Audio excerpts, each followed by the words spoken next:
आणि एक breaking news हाती येते। नागपूरच्या जिल्हा सहकारी बँक घोटाळा प्रकरणात सुनील केदार यांना तपासून फिट घोषित करण्यात आलेलं आहे असं कळतं।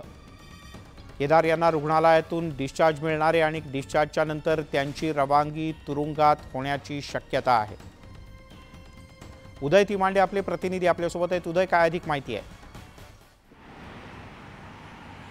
खरं तर काँग्रेसचे माजी आमदार सुनील केदार यांना जे आहे ते न्यायालयाने एनडीसीसी घोटाळा प्रकरणी जे आहे ते 5 वर्षाची शिक्षा आणि 12.5 लाख रुपयाचा दंड ठोठावला होता। त्यानंतर लोकप्रतिनिधी कायद्याच्या अंतर्गत 2 वर्षापेक्षा जास्तीची शिक्षा झाल्यामुळे सुनील केदार यांची आमदारकी रद्द केली होती आणि आज नागपूरमध्ये काँग्रेसची भव्य सभा झाल्यानंतर आता काँग्रेसला एक दुसरा झटका बसलेला, कारण सुनील केदार ज्यावेळी त्यांना ही शिक्षा ठोठावली होती त्यावेळी त्यांचं मेडिकल केलं असताना जे आहे ते त्यांच्या ECG मध्ये काही बदल आढळले होते, त्यामुळे त्यांना मेडिकलच्या ICU मध्ये दाखल करण्यात आलं होतं।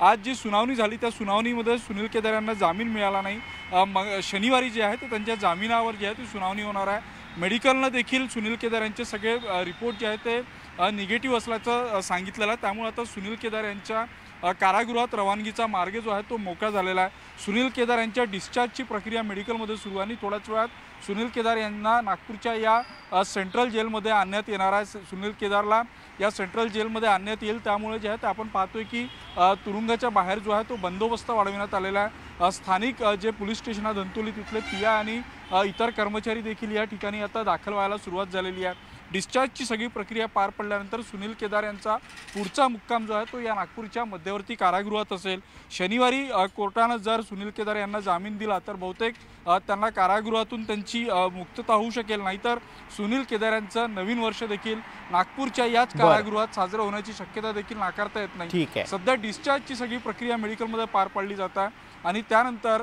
सुनील केदार यांची रवानगी याच नागपूरच्या कारागृहात होऊ शकतं याची दाट शक्यता आहे। मिलिंद, तुर्तास धन्यवाद या सगळ्या सविस्तर माहितीबद्दल।